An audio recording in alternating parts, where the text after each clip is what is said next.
ရှိုင်းဆိုတာသူခုနပြောပါရဲ့အနုပညာတန်း10နှစ်ရှိပြီဆိုတဲ့ဟာမှာအဲ့ဒီ10နှစ်ဆိုတဲ့ကနဦးစာမှာတွေကသူနဲ့ကျွန်တော်နဲ့အရန်ချစ်ခင်ရတဲ့ဆက်ဆံရေးရှိပါတယ်အခုချိန်ထိလည်းအရန်ချစ်ခင်ရညီလေးပါ မိသားစုဝင်ထုတ်လို့ရဖြစ်တဲ့စိန်ထေးရပဲနောက်ထပ် family တစ်တယောက်တို့ကသူဖြစ်နေတဲ့အတွက်ကိုညီလေးအတွက်အများကြီးပေါ့နော်ပျော်ရပါတယ်ဟုတ်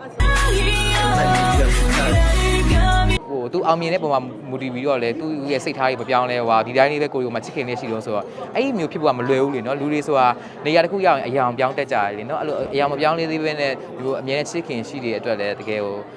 ညီလေးကိုဒါတော်ချောင်းချီးကျူးပါတယ်။တိုင်းကဟိုပါပေါ့နော်သူကျွန်တော်မျိုးလုံးထဲမှာတော့လေသူကလေငငယ်လေးတွေကခင်ခဲ့လို့လားမသိဘူးခလေးလိုပဲမြင်တယ်ပေါ့နော်။မင်းကြောင့်မလေးကြောင့်ပေါ်ငါ